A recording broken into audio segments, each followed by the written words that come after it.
Fuentes de variabilidad y factores causantes de cambio en las poblaciones.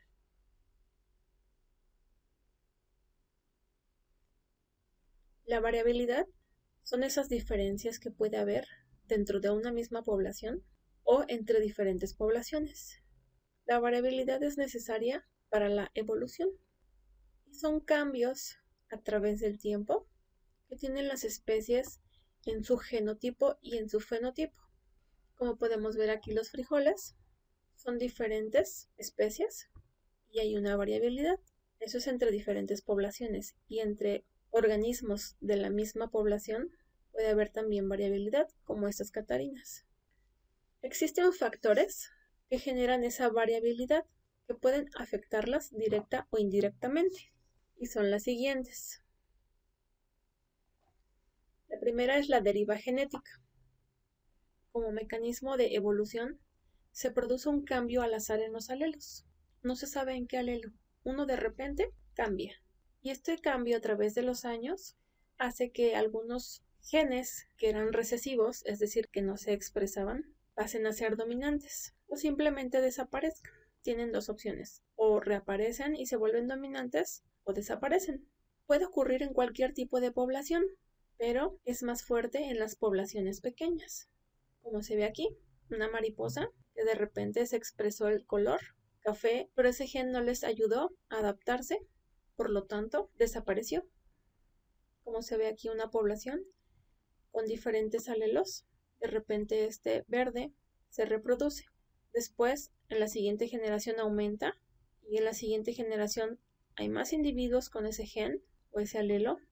Conforme pasan las generaciones, va aumentando hasta hacerse dominante y ser el único alelo que se exprese. Esto es porque se adaptó mejor a su medio ambiente.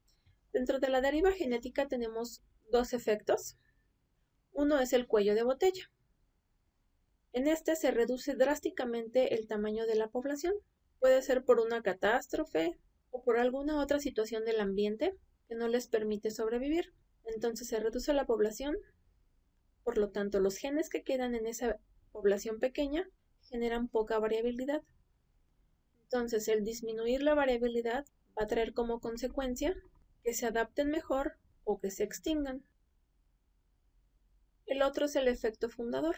Se da cuando pocos miembros de una población, que pueden ser, por ejemplo, en este caso los cuadritos rojos o los circulitos azules, se apartan y establecen una nueva colonia.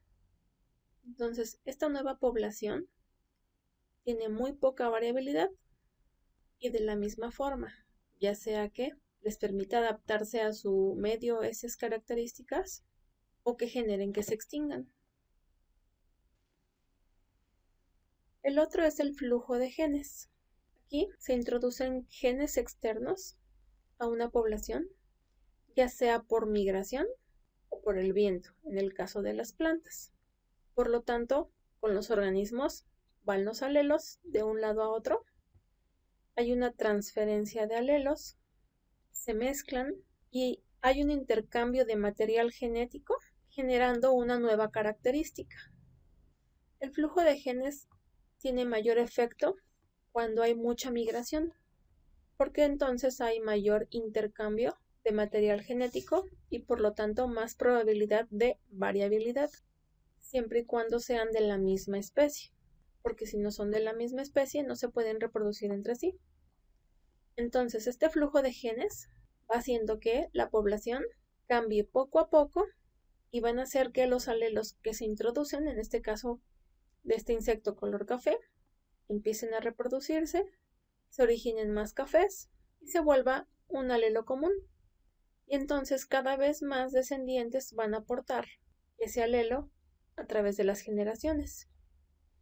Entonces, esta población que era color verde llega a ser tan diferente que puede ser que ya no se puedan reproducir en algún momento.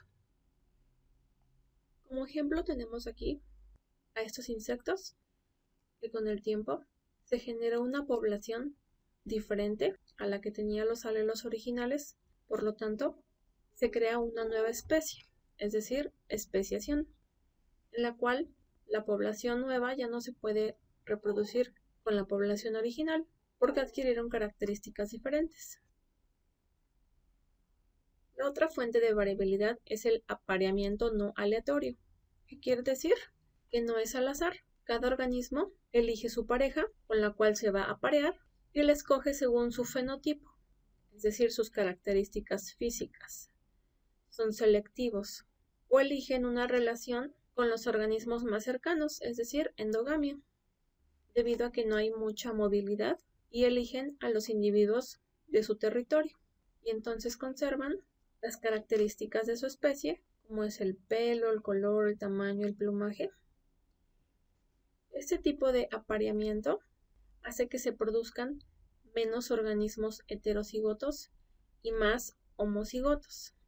Menos heterocigotos, como estos, del cual tienen dos alelos diferentes, y más homocigotos, es decir, que tienen alelos que codifican para la misma característica. Otra fuente de variabilidad es la mutación, que es un cambio gradual, lento y continuo en el material genético de los organismos, es decir, en su ADN. Puede ser a nivel gen o a nivel cromosoma, y esta es considerada la fuente principal de variabilidad. Las mutaciones pueden tener un efecto positivo, es decir, ayudan a evolucionar a la especie. Puede ser negativo, que lo llevan a la extinción, o puede ser neutro, ni evolucionan ni se extinguen. Se pueden producir al azar por agentes mutágenos y pueden provocar que evolucionen y se adapten y sobrevivan. La gran variedad de especies de animales y vegetales existen gracias a las mutaciones benéficas que les ocurrieron a sus precursoras. Otra fuente de variabilidad es la interacción con el ambiente. Los organismos tienen una relación constante donde interactúan con el agua, el clima, la temperatura, el tipo de suelo, geografía o topografía.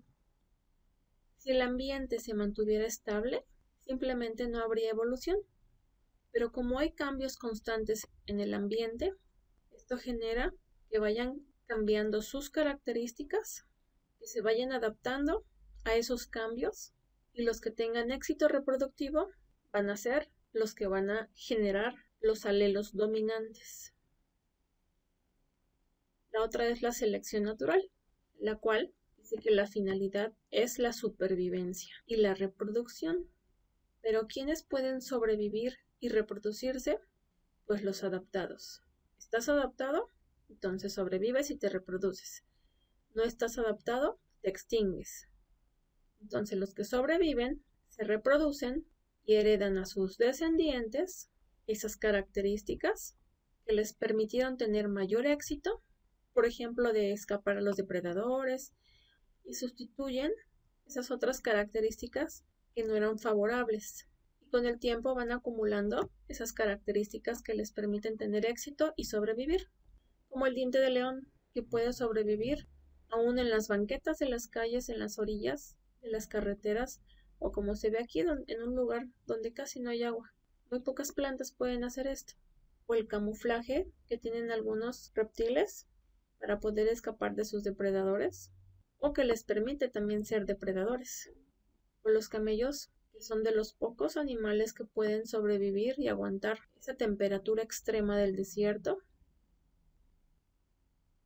El otro es la selección artificial. En este interviene el hombre. ¿Por qué? El hombre selecciona, reproduce y genera una evolución en algunas especies que tienen características de su interés, es decir, que satisface sus necesidades. Entonces selecciona aquellas características que le permitan tener un mejor tamaño, mejor color, si fueran plantas que le dé mayor nutrición. Por lo tanto, la selección artificial consiste en favorecer lo que es la sobrevivencia y la reproducción de los organismos de una especie o especies con características de interés, a partir del cual lo selecciona, hace que se reproduzcan y que generen características que le permitan seguir obteniendo ese beneficio. Si fuera planta, por ejemplo, nutrición en razas de animales domésticos, compañía, protección, Si fuera en alimento, mejor nutrición.